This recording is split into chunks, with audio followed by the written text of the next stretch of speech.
Hi అండి. కుక్కర్లో దాల్ కిచిడి అదేనండి. పెసరపప్పుతో కానీ కందిపప్పుతో కానీ చేస్తారు ఈ రెసిపీ. ముందుగా కావాల్సినవి ఒక రైస్ కప్పు, 1 కప్ రైస్, తర్వాత జీడిపప్పు,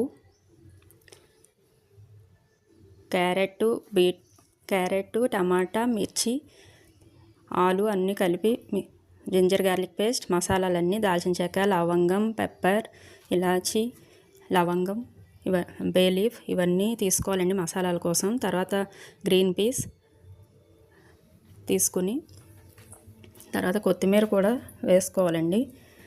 తర్వాత కొంచెం ఆయిల్, కొంచెం గీ యూస్ చేస్తానండి.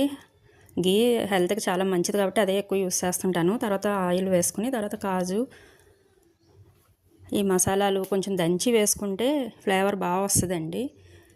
కొంచెం ఫ్రై చేసుకుని తర్వాత ఆనియన్స్, మిర్చి, బంగాళదుంపలు, కరివేపాకు ఉన్న వెజిటబుల్స్ మీకు ఏది ఇష్టమైతే అవన్నీ వేసుకుని కొద్దిసేపు ఫ్రై చేసుకోండి. అందులో ఆయిల్లో మగ్గితే కొంచెం టేస్ట్ బాగుంటుంది.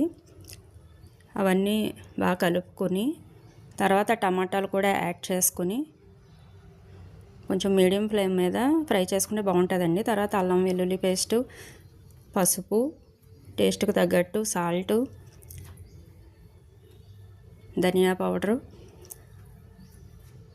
ఇవన్నీ వేసుకుని బాగా ఫ్రై చేసుకోండి. తర్వాత కడిగి పెట్టుకున్న రైసు, పెసరపప్పుని వేసుకుని 1 కప్పు రైస్కి 4 కప్పుల వాటర్ పోసుకొని కుక్కర్లో మూత పెట్టుకుంటే దాల్ కిచిడి రెడీ అయిపోయింది. నా ఛానల్ నచ్చినట్టయితే సబ్స్క్రైబ్, లైక్ చేసుకోండి. Thank you for watching.